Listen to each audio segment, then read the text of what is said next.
It's been recording the whole time. There we go. Ask the podcast coach for May 5th, 2018. Let's get ready to podcast. There it is, finally, that fun-filled music. That means it's Saturday, it's 10:30 Eastern Standard Time. It's time for Ask the Podcast Coach. Easy for me to say, where you get your podcast questions answered live. I am Dave Jackson from the schoolofpodcasting.com, and joining me right over there is the one and only Jim Collison from the averageguy.tv. Jim, how's it going, buddy? Greetings, Dave. Happy Saturday morning to you.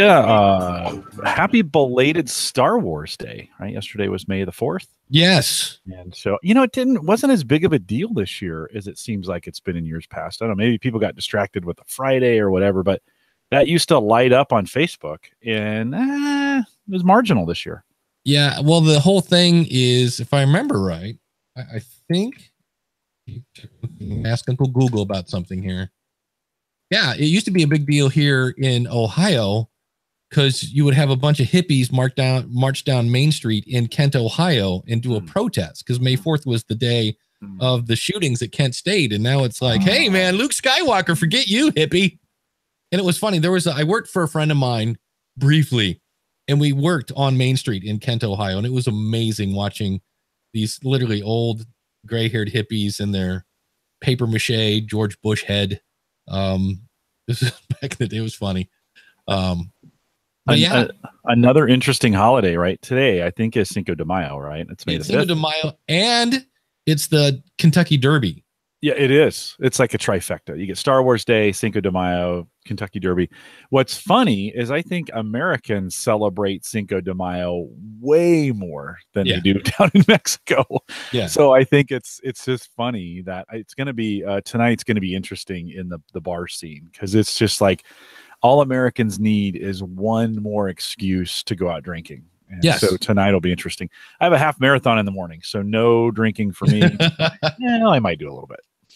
It's like St. Patty's Day. It's like, hey, oh my gosh, let's all drink Coronas tonight. Just whatever. I know. It gets brutal, but here we are, Saturday morning. Ask the Podcast Coach. Yeah, if you want to join in, just go to askthepodcastcoach.com/join. And you'll hop right in. And if you don't want your camera on, you could always turn that off, or you can go out to askthepodcastcoach.com/live and throw it in the live chat room. Do want to mention that after a fair amount of deliberation, I did not put out last week's episode. There were two things that were going on last week. We tried BeLive.tv, and for me, at least, I'm having some issues with that platform. And by the time I cut out all the times of me getting frozen up and then cutting it out, and then a lot of it was I was really distracted. Yeah. And then we just talked a lot about BeLive.tv, and it really didn't make for great audio. No, it wasn't great. It was about 7 minutes of content last week. Let's answer the good question. So Chris Nessie from houseofedtech.com said, hey, I've got an H6. Should I just take an Audio Technica ATR 2100? Should I go directly into the computer, or should I go into the H6 and use the H6 as an audio interface? And both Jim and I said, I'd probably go into the H6 just to give it a little more oomph. And then, of course, the proverbial answer is, hey, try them both and record what you're doing and then vote with your ears. But other than that, we tried to talk about Google. I tried, and every time I got in the middle of it, I locked up. And the main point of that was everybody's like, hey, there's this new Google app. And it still isn't quite doing what people are saying. It makes it sound like if you go to Google Chrome and you do a search and you're on an Android device, you'll get play buttons. And I tried that yesterday, and it's still, you have to click on a link to get the play buttons. And you also have to have a little bit of code in your website for that to kind of show up. But other than that, the rest of it was us going, wait. What do you think of meanwhile, I'm over the clicking. Dave's gone. I think I must have said days locked up probably 15 times. Yeah. Can you guys still hear me out there? We just lost Dave. Probably not. And we're going to have more issues. That was weird. That was fun. It kicked me out. So in fact, that brings up what I want to do. I want to bring up my task manager.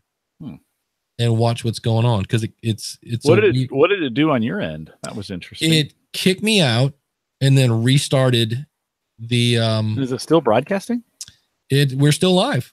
I got to stop broadcasting down, but so I don't know what that was. It says it still says stop, huh? I Yeah. mean, down below it says Yeah, it stop. says stop broadcast. It doesn't. Okay. All right. It kicked. Interesting. All right. Well, we'll give it a try. It appears I still broadcast if you drop. So it may be time to reload some Windows on that box. Yeah, that's Are what you I'm running thinking. Windows 10? I'm running Windows 10. Yeah. So that's a pretty easy just reinstall. You know, Windows 10 has a little app in there that'll allow you to go in to the settings and just kind of wipe everything out and start over from scratch. And you don't have to have media or any of that stuff to get it done. So that may be Dave's next option. This is crazy. I don't know. So you guys, chat room, if you're still there, if you're still hearing me, you're still hearing me when Dave drops out. Hey, Barb. This is crazy. I hear you, Barb. I hear you watching the video of us because of the delay. Can you hear me? Yeah. I'm sorry. No, you've joined me live.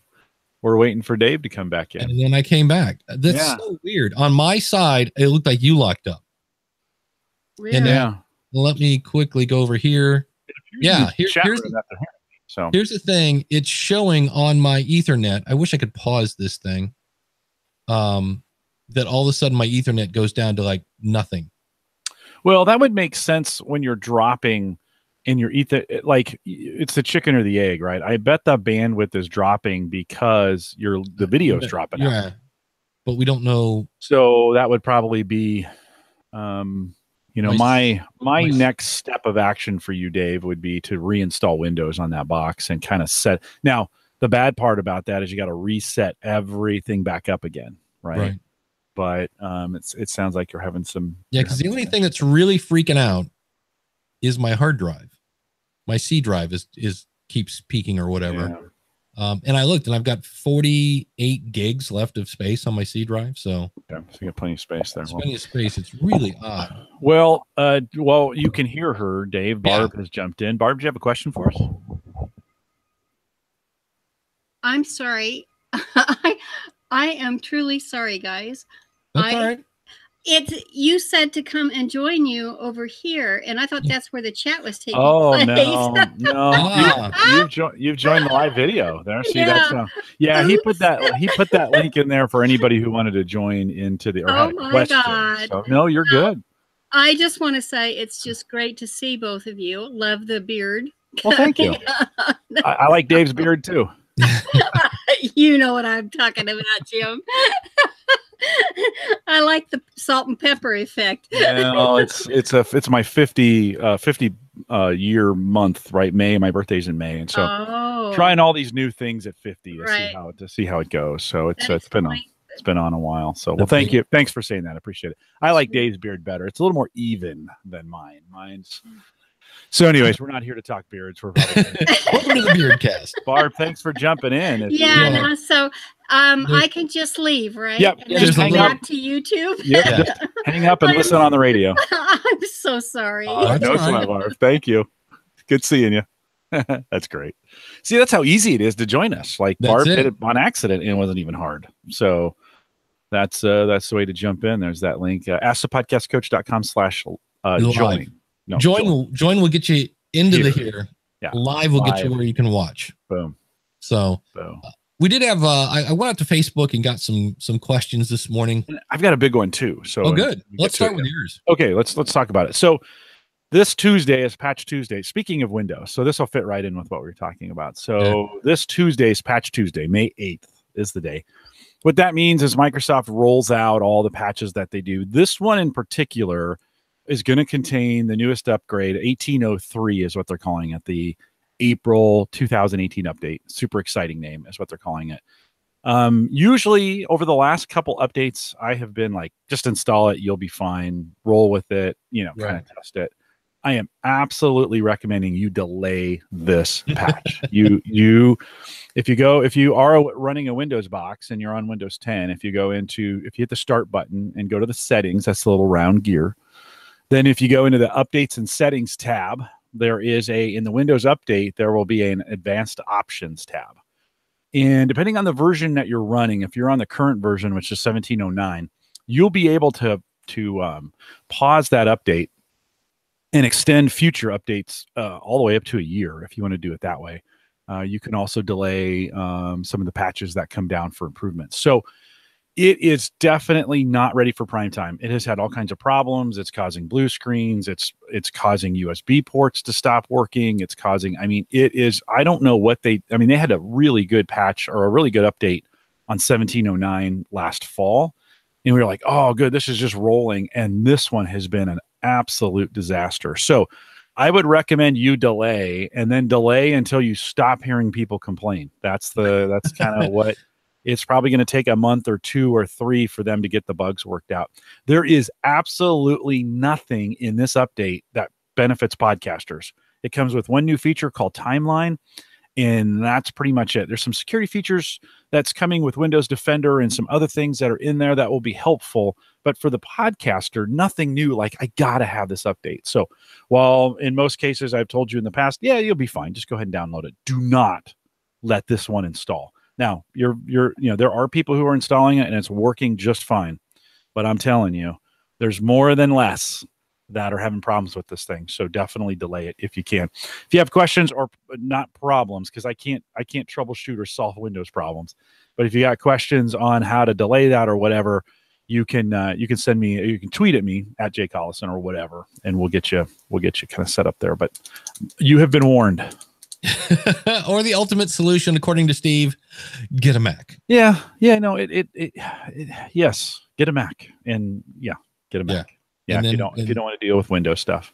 And then when the new El Capitan or whatever the new operating system. Mac's had its own problems. They've done their own stupid things. They don't, they're not trying. What's great about Mac or Apple is they're focused all their efforts on iOS, not on the Mac OS. They've done very little with the Mac OS over the last, 3-4 years. There's been some things that they've done, but they're leaving it alone, which is what Microsoft should do to Windows. They should just leave it alone, except they don't have another OS to mess with.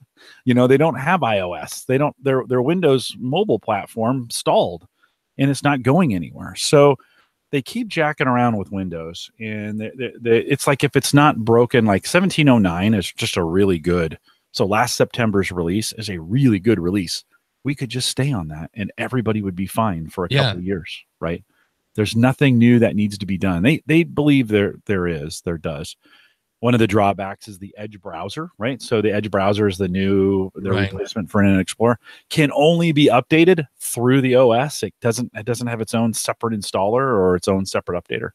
Wow. And so if you're going to make improvements to it was kind of like 1996 all over again. Yeah. If you're going to so if they're going to update Edge, which they want to, you got to update the OS. So they're kind of stuck in this weird, and I don't know what they did, but they just really junked up this 1803. So I'm kind of hoping, when I hear, I'll keep my ear to the ground. When I hear it's ready to go and you can let it install, that's fine. But I would delay it if it all costs. And there's some folks like Mike Howard who are, nope, never going to go to Mac. They're just not going to do it. I'll be honest, I don't want to relearn things. Yeah. Like, I just don't want to in that area. I have a Mac. I haven't turned it on in a while.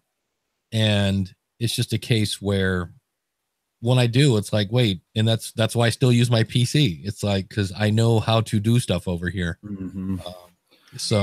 Doug is asking about Defender. I mentioned that. Is that all he needs on a PC, or should he also use additional antivirus? It really depends on how hard you use the internet. If you are, if you're out on the internet and you are constantly going to new sites, or you're trying new bits of software, or if you are a above average user and you are cranking hard on the internet, you probably need something beyond Defender. Defender's pretty good now. It's gotten a lot better. Defender is the antivirus software that's built into Windows, for folks who are wondering. Yeah. For most people right now, if you're running the latest version, 1709 of Windows, Defender is all you need. Good enough for most people. If you're a hardcore user, you should probably, I use Bitdefender. That's one of the things I use because I'm pretty adventurous on the internet. So you might want to try that as well. Malwarebytes is another favorite. Yeah.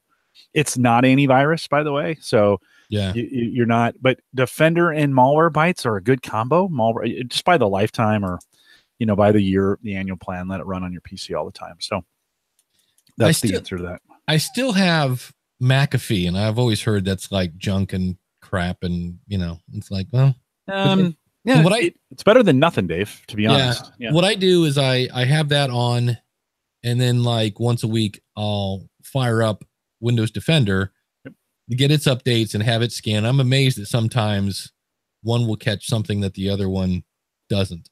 So yeah, some Defender is not as aggressive as some of those other AVG, Malwarebytes, McAfee, Norton. It's not as aggressive, and so it will seemingly miss things.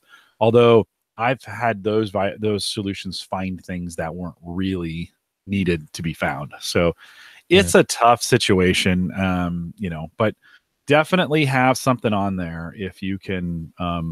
If you have nothing, you have a problem. You have to have something. Just pull your pants down, because SP says Windows 10 screwed up my laptop with an update 2 months ago, which led to me getting a new laptop because I was running off 1.2 terabytes, 5400 RPM drive. Now I have M2 SSD operating system drive and 4 terabytes of storage. That sounds fun. That's a nice box. Yeah. Yeah. Very cool. It's, we don't spend a ton of time talking about hardware, but hardware can be your friend in podcasting. And, the box I'm running here that I use for my camera and stuff is a Core i7. So it's a very fast 16 gig of RAM. I'm running, I think a 256 gig SSD drive, SSD drive, which Dave, in your situation there, are you running off a spinning drive on the one that keeps, or is it a SSD? This is one of those things that's older than I think it is. Because I was going to say 5 years, and it might be closer to 7. Because I remember I bought this when I first got my separate office. So that's going on 3 years ago, which probably means, and I was in that office for 2 years. So yeah, probably 5 years. Yeah. So it's, so maybe time for an upgrade, right? I mean, you can, hardware prices are pretty inexpensive now. Yeah. They're not bad, and if you don't spend $400, try and spend $1,000. That will get you not as much as a Mac, but that will get you some really nice equipment. SP has gotten an M.2 drive. M.2 SATA is really kind of the fastest memory you can get. That's not RAM, that will allow you to put your OS on there. And so that's a really nice box. It's amazing what happens when you change and you see the difference in speed. And you're like, oh God, how did I ever live without this? My stepson had a little iMac. I forget the little thing I have one. That's the one I have. It's a little hockey puck one, a little Mac Mini. Mac Mini, yeah. Mac Mini, yeah. And he somehow hacked it and put in an SSD drive in that thing. Yeah. And it was amazing, the difference between it. Yeah, it screams. Yeah, it's really, anymore, if you're buying a new PC, it's going to come, or make sure it comes with at least an SSD drive. Yeah. That's kind of the standard. You could get away. Anything 250 gig or more is going to be fine. Windows takes about 80 to run properly. It's going to fill up to about 150 with all its cruft. So, that should be fine. But the only thing that makes me nervous about SSD drives is, and I would do this with any computer, make sure you're using Backblaze or Carbonite or whatever you're using to back that thing up.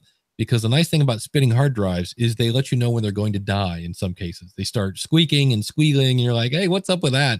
So it gives you a chance to I better start backing this stuff up if you haven't, which you should anyway. You should anyways, regardless of what kind of drive you're on. Yeah. But yeah, so.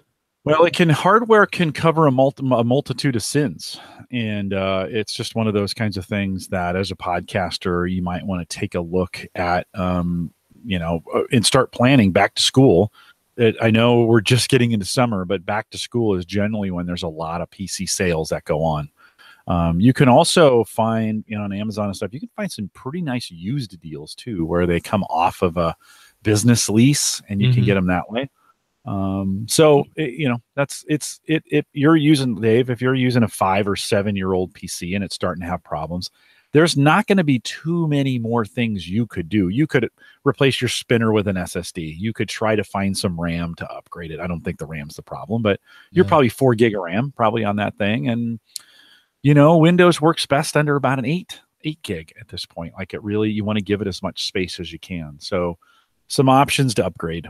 If you're thinking about it. Yeah. Summer's a good time to do it. Well, summer here in the United States anyways. Yeah, this is a 16 gigs of RAM, Intel Core, 3.6 gigahertz. Core what? Core i7. Core i7 -4 790. So you have an early gen, probably Gen 1 or 2 Core i7.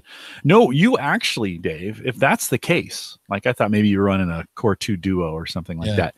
If that's the case, I would not necessarily think about replacing it. For you, it's a matter of it's power. Like, so that Core i7 is just not as efficient as today's Core i7s. So you're just probably pulling a little bit more. You couldn't even measure it, to be honest with you. A little bit more power. Yeah, I think if you've never reinstalled Windows, I think your next step is like, okay, let's just blow this thing away and get Windows on here fresh. If it's a 5-year-old image, there could be some sketchy, but back everything up before you do that. Yeah. Well, the fun thing with that is, for me, I don't do this as much as I used to, but I used to install a lot of software, play with it, and then delete it. And that can kind of make your hard drive. That messes Windows up. Yeah. It messes the registry up, right? There's this registry in Windows. And I think you'd get a lot of lift, back everything up. It's going to take you a day or two, back everything up, reinstall Windows, reinstall only what you need. It'll get you back to a really nice, fresh instance. Make sure you know where your drivers are. Run that Belarc. I think we've talked about this before. BELARC. There's a Belarc. It's a inventory of your PC. You can download it. It'll inventory everything. It'll pull all of your keys off of your software too. So when you print that out, say you bought Office and it had a unique key for it. It'll pull that key. If you've had Adobe products that you own and it's got the key, it'll pull the key you need to make the thing work. It'll pull those keys. So it's a nice way of giving an inventory on what was on your PC before and any keys associated with them, so that when you blow it away and start over, you don't have to go rebuy it again. Does it automate putting the keys back? No. It just gathers them for you.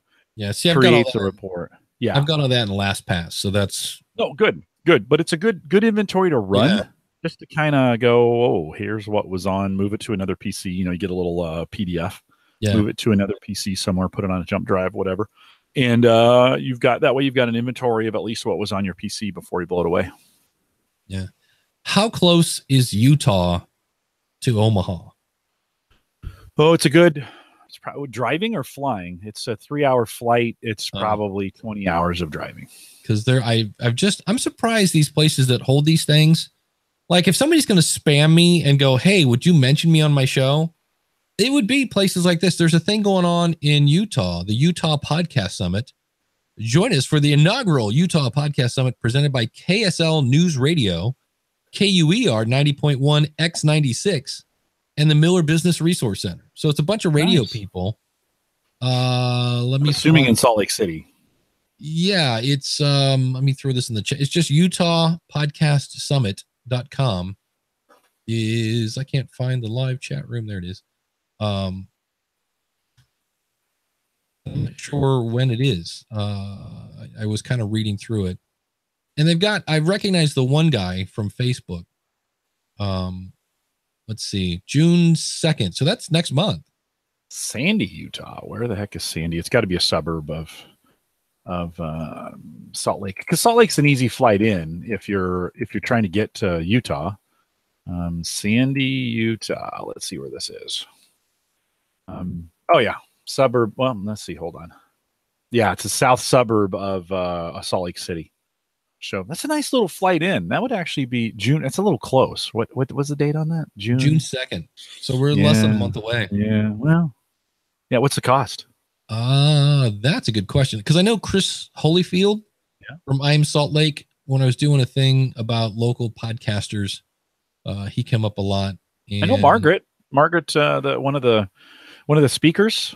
Margaret, she's from Dirt in Your Skirt. I knew her from the old days of Spartan Radio. So she's she's doing a lot of great stuff. That's interesting. Cool. You get register now. I'm like, where's the register now? Virtual. It says buy a virtual ticket. But, oh, here we go. Web access only. Okay. Ticket Summit plus web access, $80. No, that's not bad. No. That's not bad. It'd be a flight for me, but yeah, if you're in the neighborhood, you might want to check it out. And all the sponsors are media people. FM 103, 103.5, The Arrow, and KSL TV 5, and KSL News Radio 102.7 FM.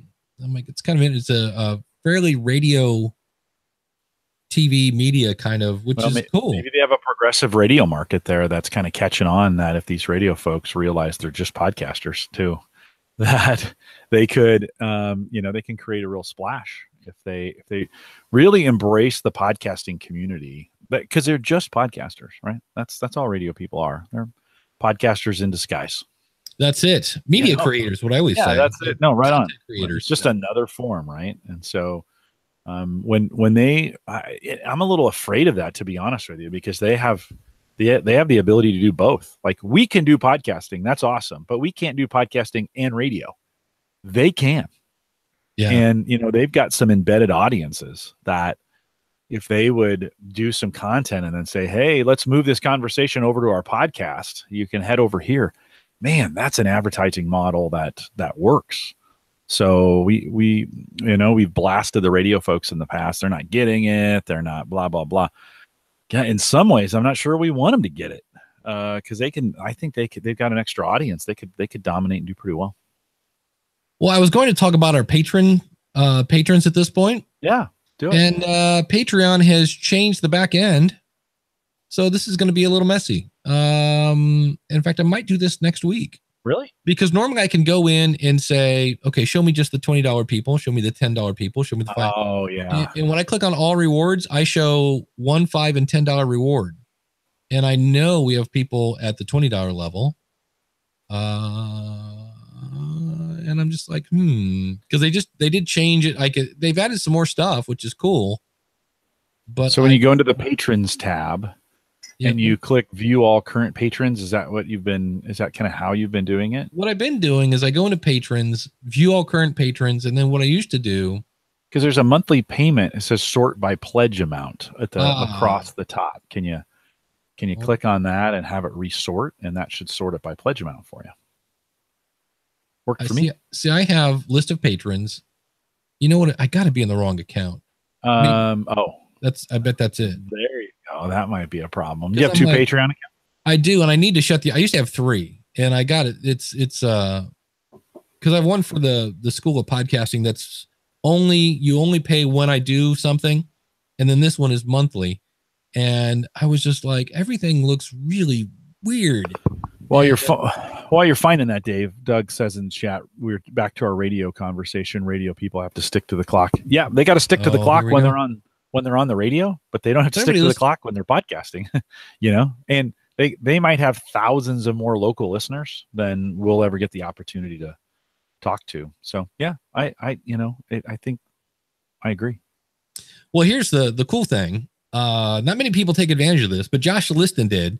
Where you get an hour with me at a much discounted rate than you normally would. Nice. So you can find him at Shannara World. That's SHANNARA world.com. He also does the Podcaster Survival Guide at tpsguide.org. And yeah, that was the problem. I was in the wrong account. I'm like, what the heck? Coming in at $20, we have Greg at debshebert.com. Jonathan at weeklyawesome.com, who actually was on a Podcasters Roundtable. Really nice guy. Glenn the Geek over at horseradionetwork.com. Josh Rivers at podcastingexperiments.com. Max Truscott at aviationnewstalk.com. And Shane from Spybrary. Our lovely $10 donations come in at barrykessler.com. Frank, buddy, Mr. Miller, I still need your website. Yeah, we have 2 Franks. We have Frank Miller and Frank Brill, and it must be something with people named Frank. They don't want to promote their stuff, but I appreciate the donation anyway. Jeff over at Podnuts, the computer repair podcast. Nuts is NUTZ because he's cool like that. Nick Suberling from CincinnatiSoccerTalk.com. And Nick asked me, why is my picture on the wall? And I figured out why. I don't have a picture. If you sent one or it got lost or whatever, but Nick, if you're listening, send me another one. I'll be happy to put you. And that goes for anybody. Be happy to put you on the wall. Sean over at BeYourOwnNerd.com. And Sean is definitely a nerd. This man loves, he's getting ready to do videos and stuff. He is so geeking out on equipment. It's awesome. Coming in at $5, we have Darren at CornerTalk.com. Doug over at BecomeLimitless.org. And I got to let me make sure, because I know the last time we did this. Doug's in the chat if we get it wrong. So you can. Yeah, it's like I want to make sure I don't. No, it's Become, because I think I said last time Becoming Limitless. It's not. It's Become Limitless. Illiquity over at, and I know it's I don't have it in my notes, but she does. Is she in the chat room? It's something like travel. No. It's gluten-free travel is her podcast. I need to put that in my notes. Corey over at Ivy Envy, Jay Cleveland Payne at jclevelandpayne.net. Jason Curtis, thank you for your $10. Jeremy Dennis, who also joined us last week in the what was the Be Live TV debacle over at transmissionspodcast.com. Some guy named Jim Collison at theaverageguy.tv. We need a name for that. Like like in Cleveland, we just talk about the fumble. There's like a name for a disaster. Yes. We'll come up with one. Maybe the chat room can come up with a disaster name for us. Yes. Joe Salsi High over at stackingbenjamins.com. Joe Taylor, who I got to hang out with a little bit ago, was very cool. OnFaceEdge.com. Kim at DistractedLifePodcast.com.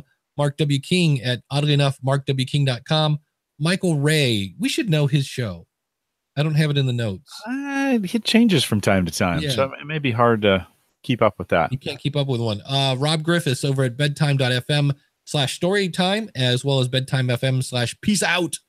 Ryan Jackson, better known as Cauldron's Crypt, and Troy Heinrichs at the Blacklist Exposed. Did you see the thing I put on Facebook?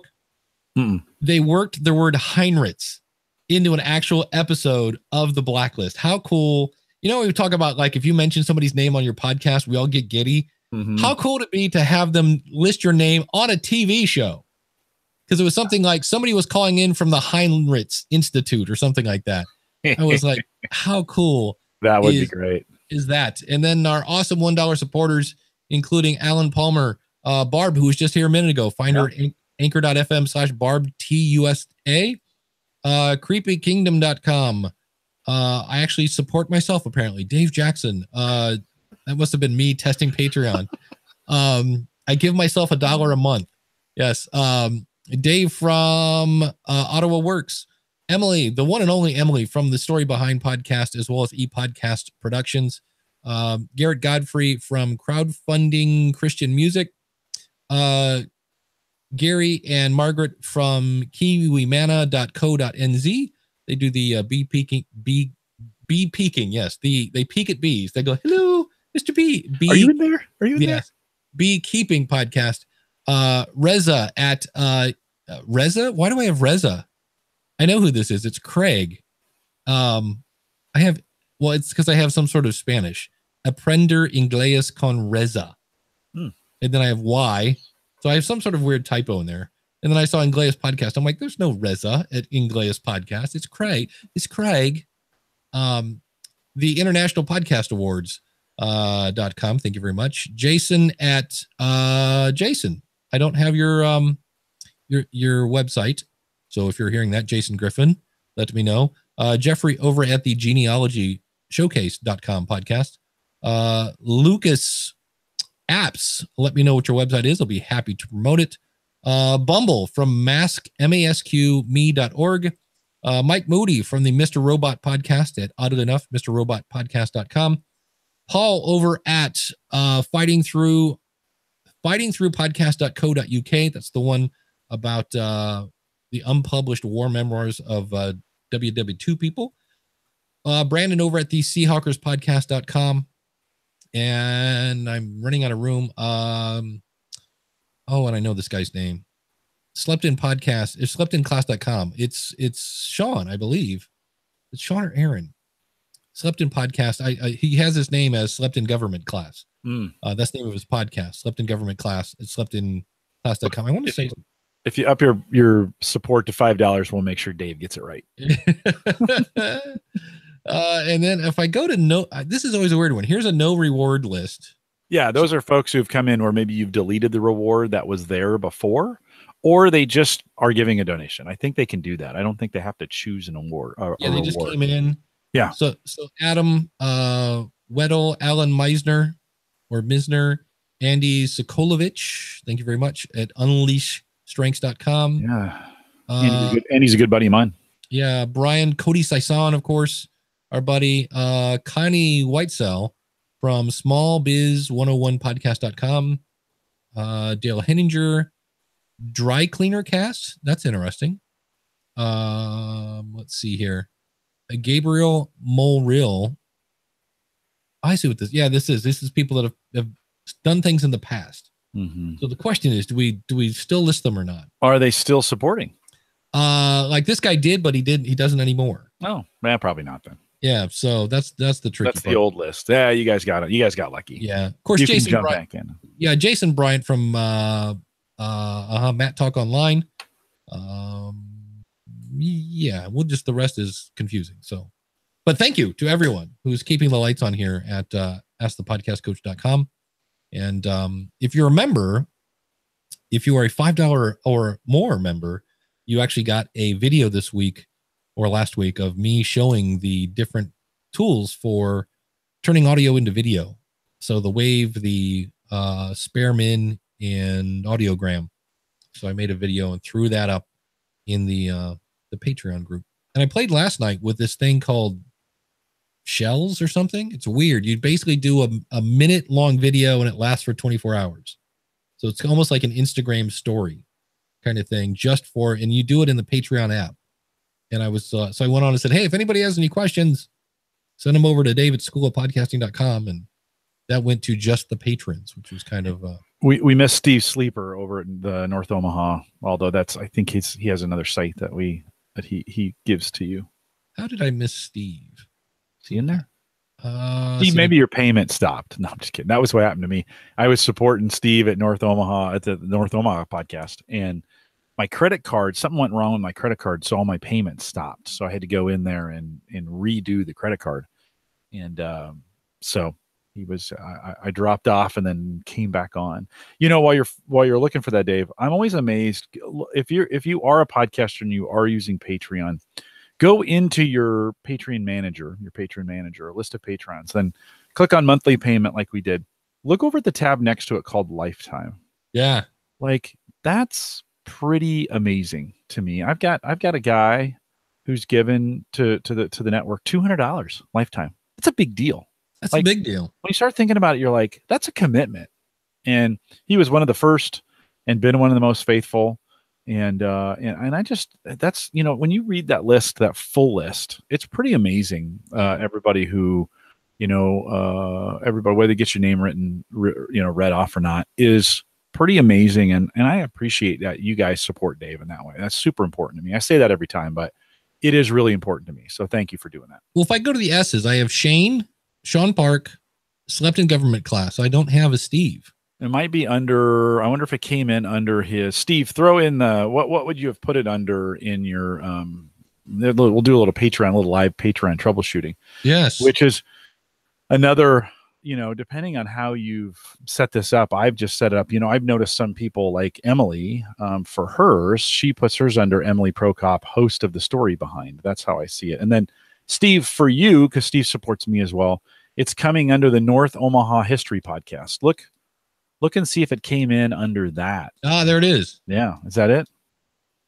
Yeah, somehow. Yeah, I see it right there. Steve Sleeper at earn.show.com. How did I miss you? Yeah. Let me There you see. go. Now you got me all. See, now we're going to make a big deal about him on the show. That's it. There you go, Steve. Well, here's what one of 18, Mike Moody. That's weird. Because it goes from past it. It goes from Mike Moody to Paul. So I have a filter on. I don't have. Okay, clear filters. $1 only. Blah, blah, blah. Go down to the M's. See, now I have 2 pages. So I don't know what sort of. We just missed the page. Well, there you go. That's the danger of reading your Patreon list live. without. That's it. I need to print this out ahead of time. I actually thought of like what I should do is do like a PowerPoint presentation. Although then it would take like a half hour. It would take but, a while. But at least if nothing else, have the list of names as I read them, just to put them on the video. I was like, that's not a bad idea. Yeah, just to give them a little more love. No, right on. It's a good idea to. It's hard because you're trying to get through it. You should be able to just go to Patreon and read the list. You should, right? Yeah. But it's as you see, sometimes it can be issues. Yeah. Check out if you are a Patreon, if you're using Patreon, go ahead this week. Go out and check your Lifetime folks, and appreciate them. While you were talking, I just sent my guy a note and said, "Hey, $200, seriously? That's awesome. Thank you for doing that. I appreciate it." There's nobody even close. Nice. Yeah. Here's something that's fun. I did a thing, and I'm gonna do the Dave thing that people hate, which I'm gonna talk about something now that we talk about on the School of Podcasting. So you'll hear this. I'm purposely doing a rerun. Tell people to get past it.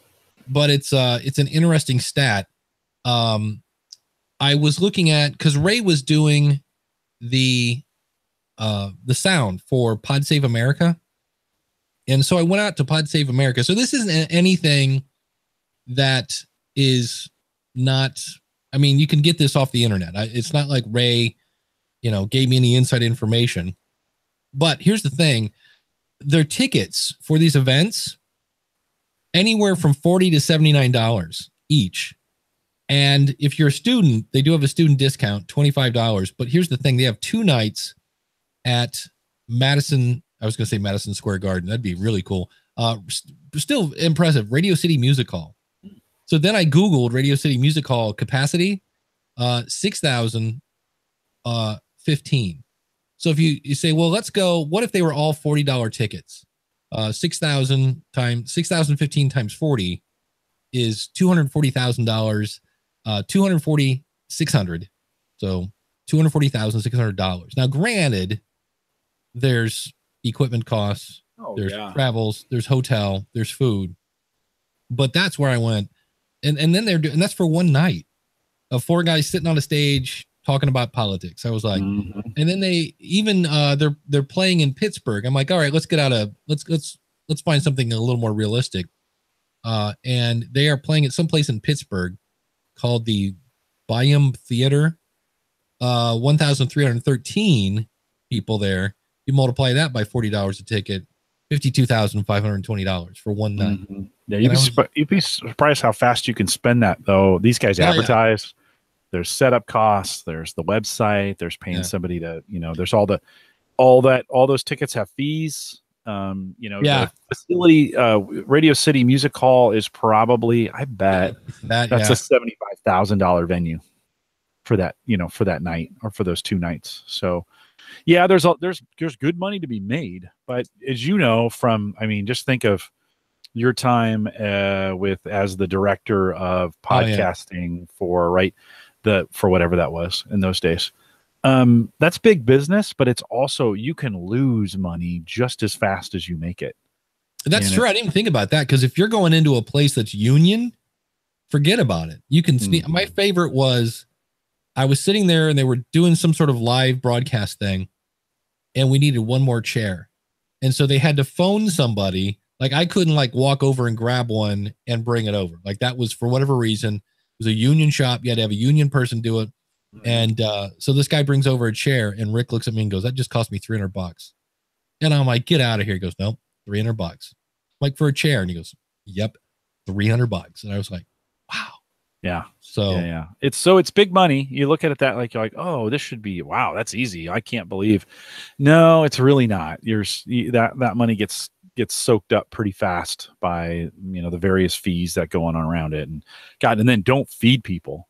That is if you want an endless black hole, just feed people. And then nobody likes it.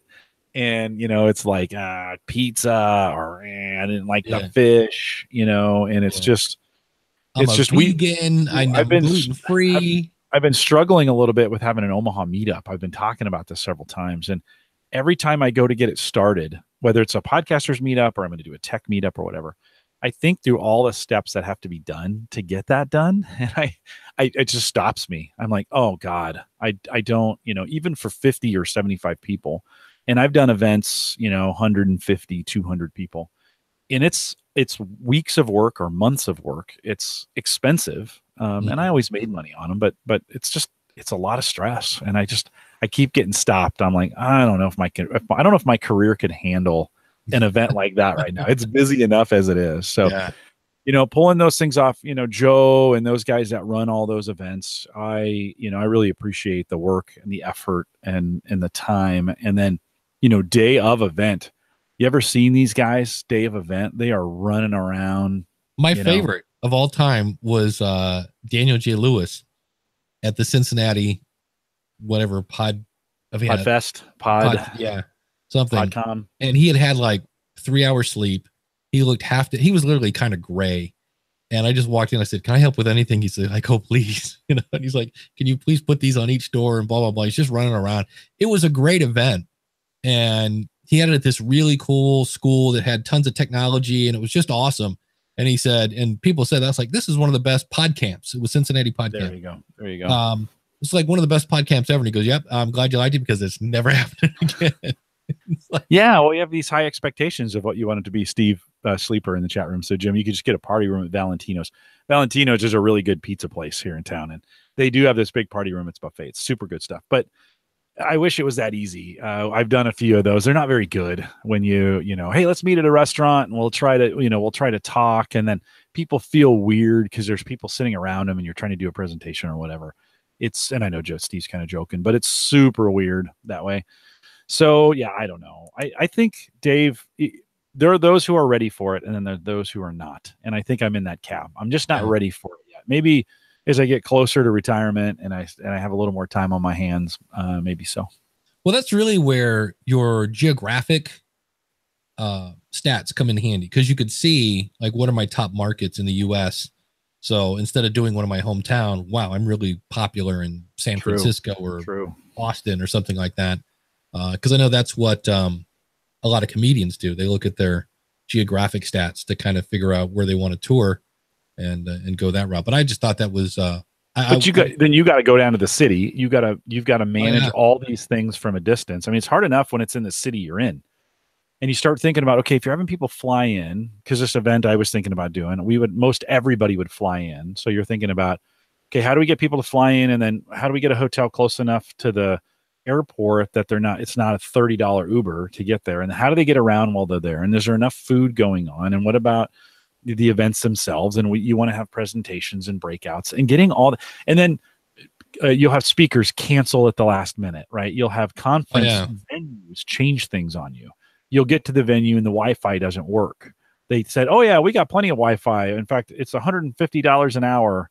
And you pay it and it doesn't work. And you're like, and of course, morning of it, when it doesn't work, you don't know, you're like, and so then there's always people who come.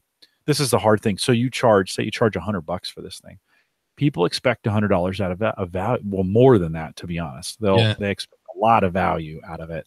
Then they're coming up to you. This isn't what I expected. This isn't what you told me it'd be. So it's so hard. I wish that upon no one. Yeah. It's, and I know Ray was always pulling out his hair because at the last minute, you walk into a room that's just got no acoustics to it, or, he was always doing things. And cause you had like X amount of hours, like you show up here, you've got 4 hours to set up a PA system and, then figure out, I remember the one thing he did, John Legend was singing at it, and he's like, now I got to mic a piano and John Legend. I'm pretty sure John Legend is going to bring his own people.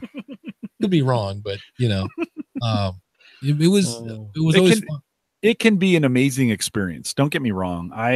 There's a part of me, since I've done a bunch of these, on the tech side, and it's weird. It's an amazing, exhilarating, scary, frustrating experience, but I still come back to them as something I want to do. You think, oh, this could be so great. And there's nothing like day of an event. Everybody's in their breakout rooms. The food is there.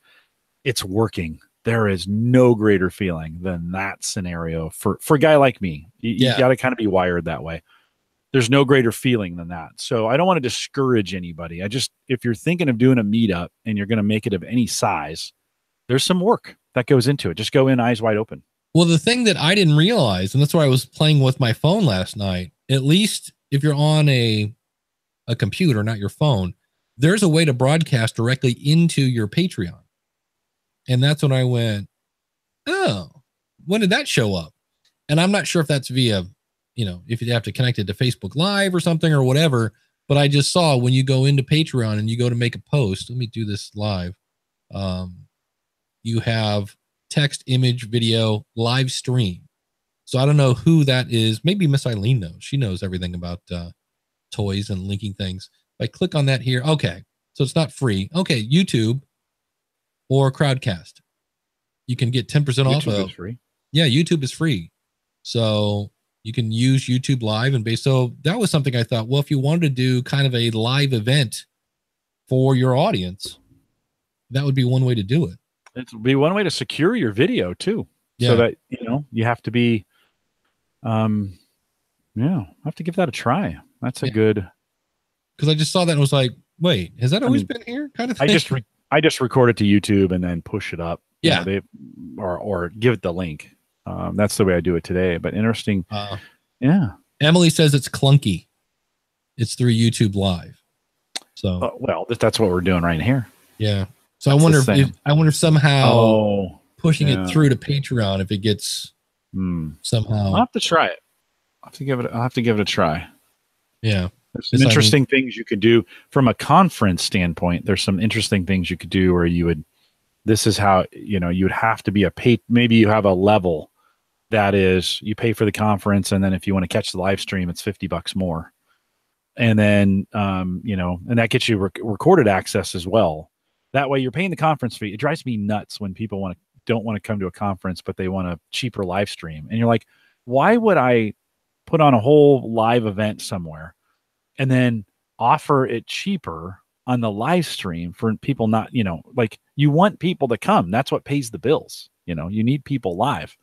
So anyways, maybe the conference is $100. It's additional $50 if you want to get the live stream. So for $150, you get the live stream plus all the recorded content afterwards, and you stream it out this way. Right. And that would kind of guarantee, it'd be an easier way of doing it than a whole membership site. Yeah. She says you have to schedule it and it doesn't tell you when you're live. So you have to guess. And then Miss Eileen says, if you do it as like what we do, we schedule an event. The problem is with doing YouTube options that some of the YouTube subscribers end up getting notified. Oops. See, that's the fun part. Well, you would create a separate channel for this. You would not do it. If you're going to do it this way and you want to keep it secure, I think I would create a separate channel so my folks don't get notified. Yeah. And then just keep everything else unlisted, I guess. That's the fun part. Yeah. Creating a separate channel, by the way, not all that difficult. It can, under the same ID, you can create multiple channels. And so you could have a conference channel or whatever you're going to do. You could call it a Patreon. You could call it your Patreon channel. And then, although could people subscribe to it as they're watching it? Could they subscribe to it then? And would that give them access to the unlisted? I don't know. There's some testing to do in there. That's for sure. Yeah. Miss Eileen says the Crowdcast integration is totally private, but she does like your idea of a separate channel. So. Yeah. Yeah. I have a separate live channel that I do. We record everything to a separate live channel and then download that. I guess we're at the end. Can you hear it already? It's a little loud. That's weird because okay. There we go. That just came on like boom. Yeah, sorry about that. Didn't mean to play off. I thought it went with my slider. So I started it. And when you got done with your thing, I was just gonna kind of like, hey, it's that time already. I didn't mean to just. No, that's all right. It's good stuff. We're at we are at the end time anyway. So that's interesting. I really thought that was well. There we've learned all sorts of things today. But yeah, we are at the end. Jim, what's coming up on the averageguy.tv? Yeah, we spent a whole bunch of time talking about retro gaming. And so like the old gaming consoles like Sega and Nintendo and some of those old consoles, you can now get ROMs and put those like on a Raspberry Pi and have all of those consoles on one pretty inexpensive one. So we spent a bunch of time talking about that. It's out live, ready to go, theaverageguy.tv. Yeah, I was watching somebody on Facebook. They were playing. Oh, it was a great driving game, like Grand Prix, I think was the name of it, or whatever it was. It was something back in the days of Tecmo Bowl and that whole 9 yards. And I was like, oh, I remember that game. I wanted to go play it so bad. On the School of Podcasting this week, I was going to interview. I have interviewed Harry Duran. Was going to air that. That's going to be next week. This week, I'm playing with more toys, and we'll be talking about those. So I found a couple tools for transcriptions. And let's see, what else do I have? But that's basically what I'm doing today. I'm playing with toys all day. So that'll be coming up on the schoolofpodcasting.com. Thanks to the chat room. Thanks again to everybody for supporting us. If you want to support us, go over to askthepodcastcoach.com/support and stick around for some post show.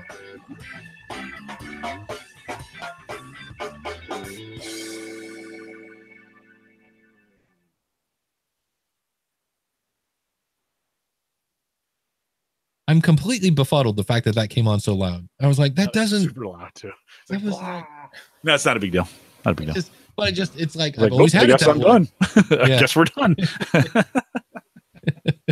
Okay. Oh my goodness. It's always fun. But we did have Welcome to the post show, by the way. Yeah, welcome to the post show. The question that I saw a ton of in Facebook this morning when I was out there searching around was bad guess. Chris Vost asked, on your podcast, do you allow guests to come on and basically do an ad where it's just a boring, here's what I've done phone in interview. And if you don't like it, what do you do to prevent it or stop it? I've had people come on and are just phoning in an ad. Basically, hey, I have a website or whatever. And then he says anything remotely interesting in topic stories, etc. How do you combat this? You have to know your guests. That's it. Yeah, do a pre-call with them. Yeah. Like do a pre-call. I'm telling you, that will wipe out so many of your bad guests. Say, hey, I'd like to do, the Monday before, or, and I get it. If you're a scheduled podcast and you're thinking like the week before isn't enough time, that's okay. Do it a month before. Say, or it's when they ask, say, hey, I require a pre-call. Let's just get on the line and do the call. And that wipes out a few of them. Some of them won't, for whatever reason, right. they won't show up. How dare you ask me for a pre-call? Yeah. Don't you know who I am? Yeah. But do a pre-call, Dave. I've kind of stopped going after guests, and lately I've got a format that allows for both guests and non-guests, which is great. And so I was talking with my co-host, and we're really enjoying just the two of us podcasting together, like without a guest. Right. Not that we're saying, last week we had a guest and it was great, but it has taken the pressure off for me to find a guest all the time. And so it's been really, really nice to be able to just podcast and not be worried about guests. Ironically, I've gotten more guests by not asking for them right. than I did before. Steve Sleeper says, had a guest who sounded bored and then said to leave 10 minutes in. So he was bored and rude. Well, nice. It's a challenge. It is a challenge. I don't struggle with it too much because in the Gallup podcast, they get vetted pretty hard, and it's for them, it's a big deal to be on. So they're pretty amped up by the time they get there. They are pretty amped up. He says, and we were live. So know who your guest is, I think, is the big one. I had one yesterday. Oh, where is my Libsyn folder? But this guy came on, he gave me the questions ahead of time, and literally it was an interrogation. I literally could have just recorded my answers and sent him in. Because and now to his credit, he said, look, we're just gonna go through the questions. He goes, I typically don't ask follow-up questions unless you come across with something like wow kind of thing that I really want to know about, which is an interesting thing to say, because then if he doesn't ask any follow-up questions, you tend to think your content isn't wow. So I thought that was an interesting thing. And he asked me his 6 or 7 questions. He's been doing it for 4 months. I don't know that he's doing the daily thing. It might be 3 times a week, but it was, here's the questions. Thanks so much. Where can they find you? We're done.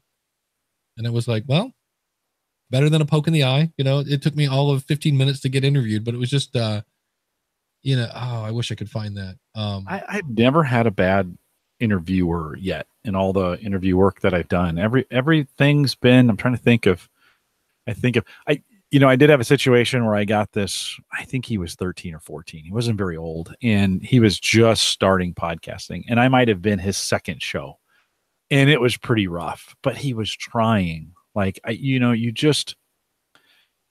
he kept apologizing and doing some other things. I'm like, dude, don't worry about it. Like you're trying, and that's different than being boring to me. And it wasn't the greatest in the end. It wasn't the greatest podcast I've ever done because it was a little distracting, but it was hard for me to judge because the kid was just really giving it his best effort. Yeah. It wasn't like, hey, that was horrible. It was just kind of interesting that it had a very assembly line feel to it, I guess is the whole thing. Yeah, here they are. What's the best story from your life that has an underlying valuable message? What's the most valuable piece of information we should know within your expertise or industry? What's the best piece of overall business advice you've received? If you could give your younger self one piece of advice, what would it be? In your opinion, what's the key to happiness? What's the best book you've read and what was the number one thing you learned from it? What's your favorite quote and why, and where can people find you? So not horrible questions, but it was just, we blew through those and I had my answers ready and he wants it to be, that's the other thing he did a good job of. He let me know, he goes, this podcast is usually like 5 or 10 minutes. So it's a very polite way of saying, keep your answers quick and to the point. Short and sweet. Yeah. Emily says she had a host who wanted her on, introduced me, then said, take it away. What am I supposed to talk about? Well, that was the interesting thing. He said, how should I introduce you? And I go, well, most people just refer to me as Dave Jackson from the School of Podcasting. And the more he asked, the more it dawned on me, he had no clue who I was. Not in a like, don't you know who I am? But like, he had no, like zero. Like, it was like, okay, so somebody just said, here's your next interview. And he went, okay. Here's the question, send them and it'll go through. And thanks for, it was just it's just not wrong, just way different than how I handled things. So don't you know who I am? Yeah. Well, that was the whole thing. I don't expect that, but it was just, that's when you have the old radio trick. I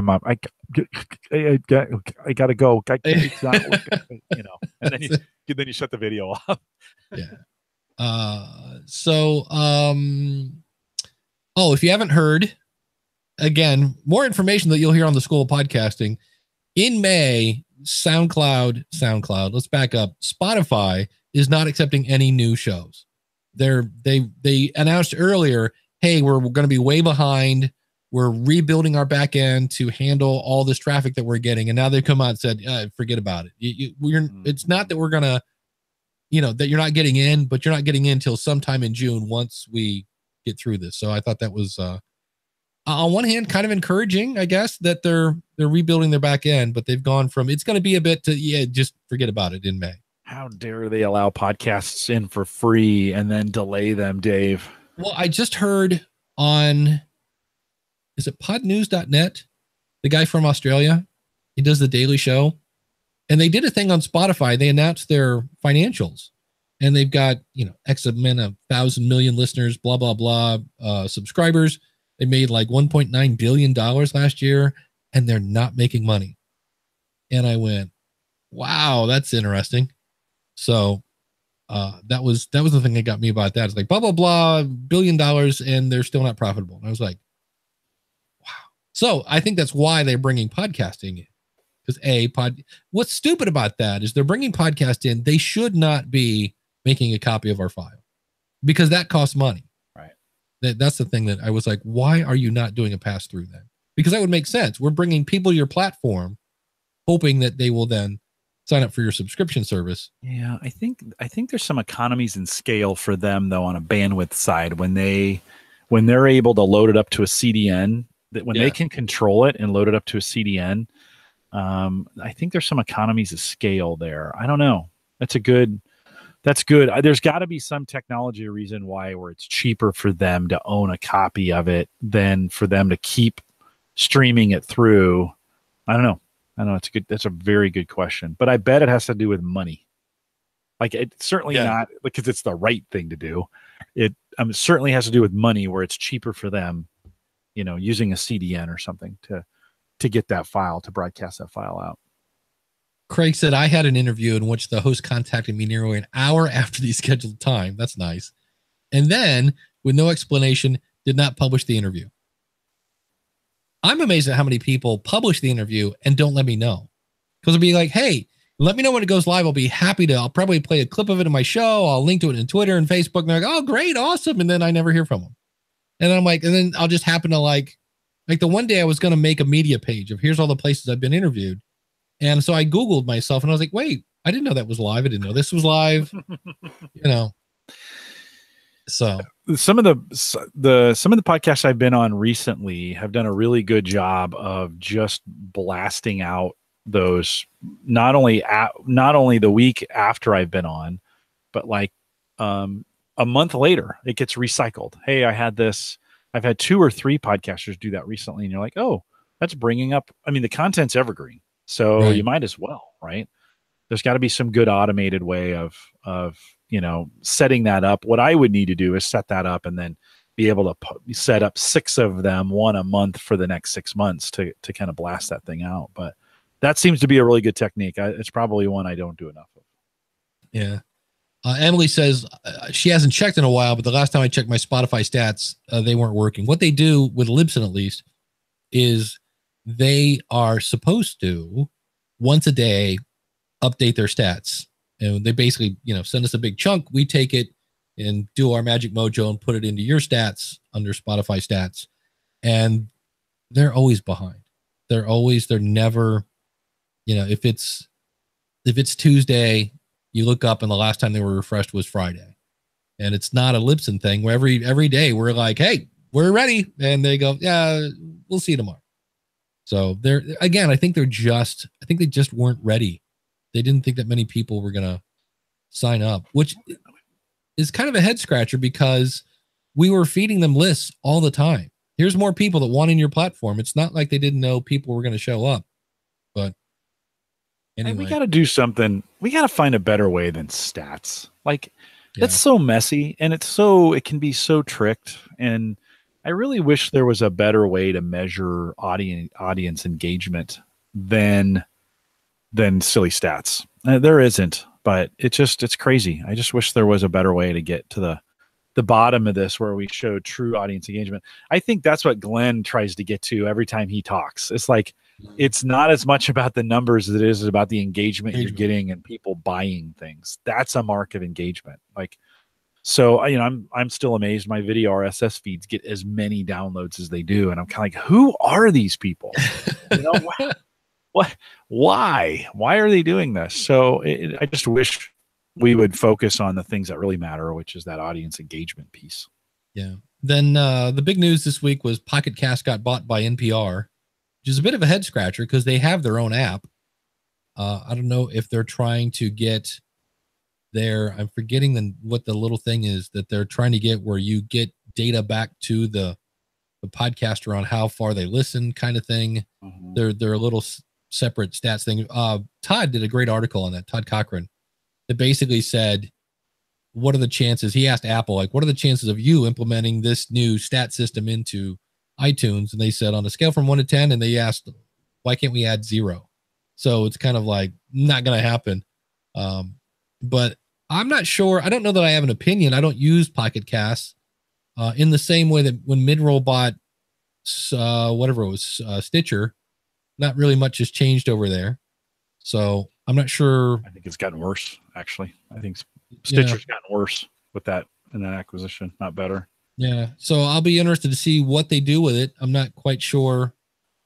Like I said, they had their app. I did talk to a guy from Radio Public this week, and their business model is interesting. It's $20 CPM, but they give you $1 for everybody that you get to go to the Radio Public app. Oh, yeah. Because the Radio Public app gives them this kind of how far people listen kind of thing.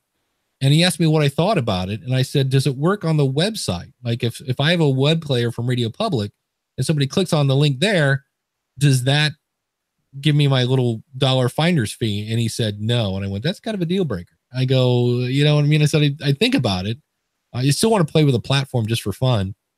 But there were a couple other things. He's going to send me some information, but it's just kind of like, well, here's somebody else trying something new. I'll see what it's like. But he seemed like a really nice guy. David asked in the chat room, any Boss Jock news? I haven't heard. Is there Boss Jock news?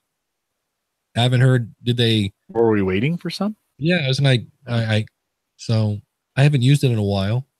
The only thing that always got me about Boss Jock, I mean, I get it. It's cool that you can mix in your music and stuff.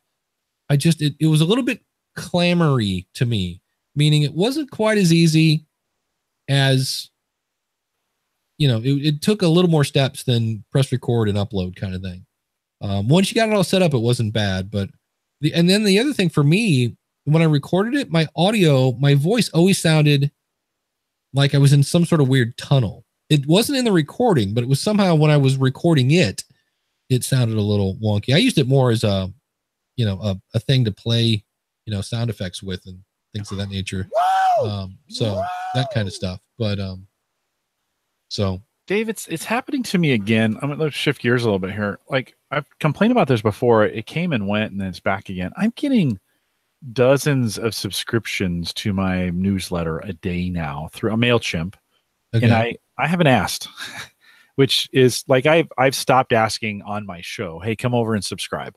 So the only way they're finding it is an automated way, like going through, there's a link, subscribe here. And so like, I just got an email that 3 more subscribed.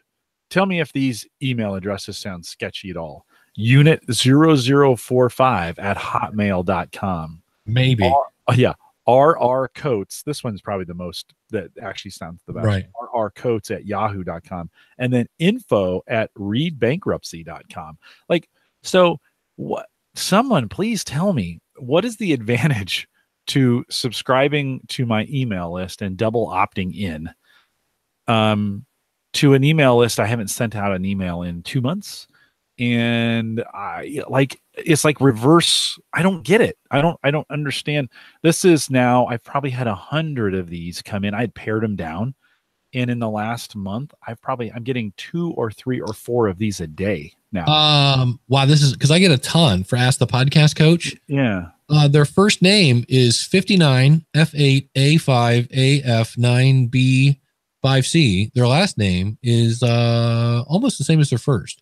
So I have a ton of these because I get a lot of notifications. Yeah. And so my list has 353.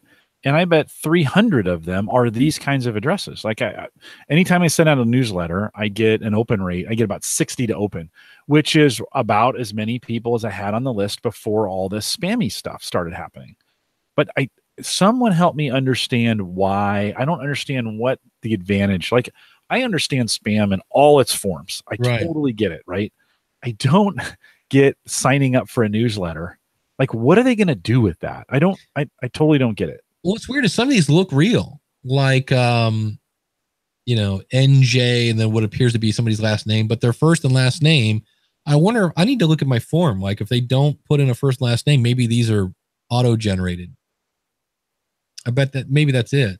Because some of these, the emails don't look quite as spammy as, Comcast and Yahoo. Interesting. Well, and Steve says, Jim, is it a scraper? Okay, regardless of the technology, like, what's the financial incentive? There has to be some kind of incentive. Like, what are they going to do once they're on my list? Like, what are they going to do to make a financial? Because this only happens when there's some financial incentives involved, right? If you're trying to gain email addresses, if you're trying to find email addresses to spam to, I don't know, maybe they think by subscribing to it, when I send a note out, they're going to be able to get access to everybody that's on the subscription list when they send it out.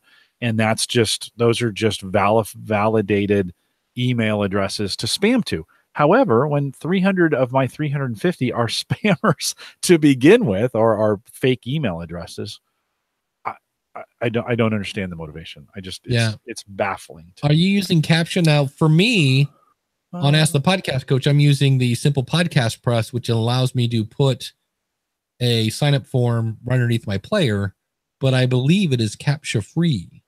So that could be maybe why, because I get like 1 or 2 a week. Yeah, and I'm going to look and see if I've got the CAPTCHA turned on. That certainly would stop it. But I don't understand the motivation. It's like, it would be like somebody running by and giving you $5 and then they just leave. And you're like, oh, why did you do that? Yeah. See, I have my Simple Podcast player. I said simple. There's so many players. I get confused, but it only shows the sign up form after you hit play on my player. So in theory, you're listening to the show. Now, I don't know if that's something that they can do that, but who knows? It's goofy. But especially when it comes to MailChimp, because if you get a ton of those, they base your fee on how many subscribers you have. Well, so that might make sense. Maybe it's MailChimp. Yeah, that's it. Just like signing up, like, hey, here's a list that hasn't gotten very many people lately. Let's bump it up a little bit. So they, you get 2,000, I think, something like that in the process. I'll have to figure out where this CAPTCHA piece is. So yeah, anyways, it is, it's just the weirdest. It's the weirdest damn thing. I can't figure out why people would or spammers would just sign up randomly. Yeah. Doesn't make any sense. No. Speaking of spammers, probably one of my favorite free tools. I used it for a year. I paid for the premium. It's called WordFence. It's a security thing. And I just got a thing where repeatedly on weeklywebtools.com, this IP address that's been blacklisted just tried to hack in at 3:04. Is today the 5th? So basically, I'm not sure what their time zone is, but just repeatedly tried to log into my account. So it's just them saying, hey, just so you know, somebody's trying to hack your account right now. You're like, oh, thanks. That happens so much now. Like you better have all your plugins up to date. You better have, you've got to keep your WordPress tight. Yeah. So it kind of monitors that stuff and will block people if they try to, brute force attack you or whatever it is. So it's a free plugin. And what's interesting is I'm getting ready because Weekly Web Tools is dead. It's not coming back. I'm getting ready to kill that website, but it at one point had been overtaken by malware.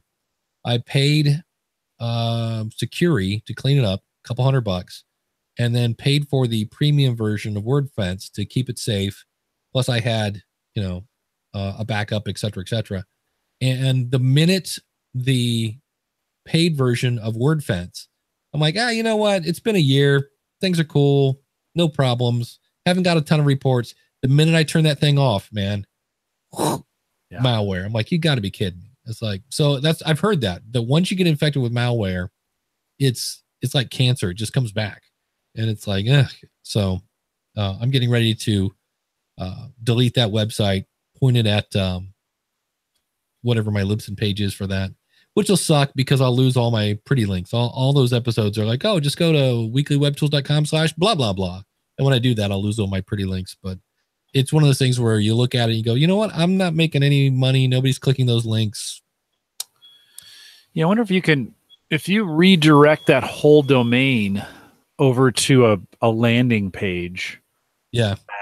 That then, hey, we've moved, we're here. That at least might stop them from getting like this page doesn't exist. What I might do, what I should do, and take a little bit of time, go into my pretty links, get the affiliate links, make a PDF, click here for the free, resource list, yada, yada, yada, and make that available as a download so that when they come to the page, here's all the stuff you can listen to.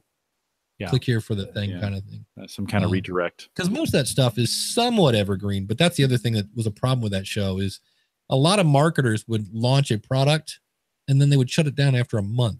Like they'd have this big launch. Everybody get in. Blah, blah, blah. And it's like, okay, that's it. I'm like, wait, I have an affiliate link. They're like, we're not selling it anymore. I'm like, it's really weird. But that's the danger of, and it's the good and the bad of being out first on things. Clamor came out, we all jumped on it, and everybody wanted to be up front on that thing. They want to be the first on it. Let's get this stuff. And then, it made it a clean year, and then see ya, and sometimes those things turn into real things, but too often they don't. So, you're always taking a risk. Yeah, I haven't, in fact, let me do that right now. I put out some of those wave and audiograms and things of that nature. And speaking of pretty links, and in every one of those, I made a special link that was not on my website. You were either clicking that because you were on the Facebook post or on the Twitter post. And so let me go in here now and see what the stats are on that, because that's the whole thing. I mean, these are fun. They're pretty and they blink at you and they draw people's attention, but is it actually, So, okay. So I got 14 clicks. Now I have no idea how many views were on those things. I guess I could go into my Instagram account, see how many people viewed it there, but, and that's where you have to go. Okay. I spent 5 minutes making an extra thing that got me 14 clicks. That doesn't mean plays. It means clicks to the page where they can listen to the rest of it. So that's interesting in a way. So, because I will say that every time I see one of those, especially on Instagram, I'm not a huge Instagram person, but when I see something moving as opposed to an image, or if it's somebody's video or whatever, that I will it does get my attention, whether or not I listen to the whole thing. But when I see some sort of animation, at least for me, it does grab my attention a little more.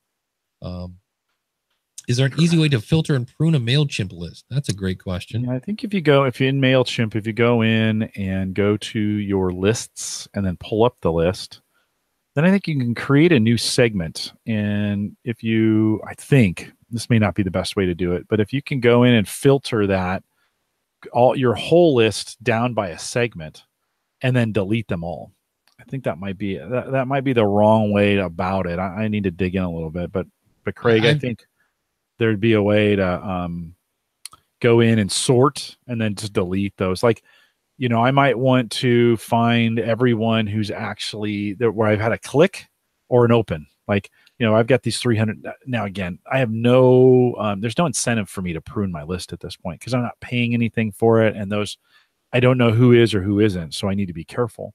But, if I was getting close to the 2,000, I might go in and say, take out everybody who's never opened, right? Who's never opened one of my emails. Maybe I send 2 or 3 test emails throughout a month to give everybody an opportunity for my best subscribers to open it, and then go in, find everybody who hasn't opened it. You're gone. I see when you go in to create a segment. So I'm looking at the Ask the Podcast Coach email list, and I can see where I can where my email marketing status, where there's all sorts of things you can trigger on. Yeah. But if I say here is non-subscribed, so they haven't opted in or out of the email list, or have they been cleaned? In other words, their email is bounced. So I could just say, make a segment where everyone is subscribed. And that would be well, here, let's do that just for giggles. So I've never done this. I've never played with, you can do campaign activity and say did not open in the last, and then you get some options of in the last 5 campaigns, in the last 10 campaigns, in the last 20, within the last 7 days, 1 month, or 3 months, or specific campaigns. You could go in and grab some specific campaigns to say if they didn't open it during these campaigns, put them in a segment and then delete them all out. It's pretty powerful. It is. I'm just looking at it. Okay. Oh boy, that's an ego. Boy, that just kicks you right in where it counts. I don't have a huge list, 144 people on the Ask the Podcast Coach list. So I said, we never talk about it either. Right. Yeah. So show me the people who've opened up any of the last 5 email blasts. Want to guess? 15. You're close. 12. Yeah. Like not even 10%. What do you send them? And how often do you send it? I have it in MailChimp. You can go in and say, tie this to this RSS feed. So if you ever wonder why my show notes look like a newsletter, because they're going to a newsletter. So when I put out an RSS, when I put out a post, it takes that, converts it to an email, and sends it to everybody on the list. So, which is good and bad in ways. So, because it's a long newsletter, but it also makes my show notes. It's just one of those things. It's like, You're basically just sending them the show notes once the show is published, right? Yeah. So it's not a true newsletter, but I try to form my show notes like they're a newsletter. So thank you to Kevin, Bill, Ron, Fred, Brian, Francis, Joe, Oliver, Frank, Mike, and Christian for opening my email. Opening it? Yeah. Out of 100. Yeah. Well, and that could be, yeah, because you got to kind of wonder, again, there's no motivation if they're not going to open it and you're not paying for it. It's not worth the time to prune it. Yeah, that's it. I'm going to spend all this time doing this for 12 people. Yeah. So, hey, you said your birthday's in May. What day is it? End of the month, May 26th. The last Saturday, we'll podcast on that day, I think. Oh, yeah. That'll be fun. We'll do an Ask the Podcast Coach 50. So running a half marathon. The big 5-0. So everything is half or 5 themed during the month for me. So this Saturday or this Sunday, tomorrow, half marathon. Then in 2 weeks, I'm going to do a 50-mile bike ride. For 50, wow. Right? So yeah, I'm looking forward to that. And then that'll make you sweat a little bit. It's going to take me 6 or 7 hours because I'm doing it on these community bikes. You can check, I pay a membership and you can go check the bikes out. And so I want to see, can it be done? It's one of those kinds of things. So, so 50 miles, that'll take me 6 or 7 hours. I'll start at 6 in the morning. I'll be done by lunch, something like that. And then, on the 25th, so the Friday before, my workout is a 5-mile walk with 25 push-ups every quarter of a mile. That'll give me 500 push-ups for the workout. So that's some people, when they turn 50, they buy new sports cars or get girlfriends or whatever. I'm doing fitness activities all month. So cool about it. Yeah, no, it's good. I keep the heart going. Doug says bench press 500 pounds. I could probably do 285, but I don't think I can do 500. That would break my arms. Not that strong. Whoop, there goes Dave. We'll wait for Dave to come back. Yeah, I don't have that kind of strength, Doug, but I appreciate it. So I figured, what the heck, a good opportunity to come in and do something good for myself during this celebration of 50 years. So can you guys still hear me? Out there in the chat room? I know we're a little delayed. Oh, Dave's in and out. Yeah, push-ups and bench, Doug, are something I've always been pretty good at. I'm not that strong, but those are two things I can do pretty well. So I'm going to be really interested to see what the video looks like. We made the whole show though, almost the whole show without you dropping. Yeah. Weird. Yeah, they can still hear me. The weird part is they can still hear me. Like, you're the broadcaster, right? Why does that work? That one was like 3 trips around the ride. It was like, hey, you're out, and it's like connecting. Nope, sorry. Not this. Try again. Click. Okay, try again. Nope, sorry. Trying again. And I was like, what's going on? If it was just Chrome where you're having that problem, because when you were using Be Live, you have to use Chrome on Be Live. So it could be Chrome. Yeah, I'm gonna say I think I'll start there. You could uninstall it and reinstall. Uninstall it, reboot, then reinstall it. Yeah, I think I'll start there. Because I really don't want to deal with reinstalling Windows, although I think that's probably where I'm headed. Well, you'll get your biggest bang for your buck that way. Yeah. I mean, it's a pain. It's a serious pain. I get it. But Dave, it'll be like a brand new computer for you. Like, it will be zippy fast and all those good things. Just don't let it install 1803. Yeah. Don't do that. Block it. Awesome. All right, man. We'll have fun on your run tomorrow. Yeah, thanks. Bloody stumps by the end of the day. So excellent. Sign me up. It's always awful. My favorite podcaster. There you Ladies go. and gentlemen, Bloody Stumps. That's it. That's my stripper name. All right, we'll see you. We'll see everybody later. Take care.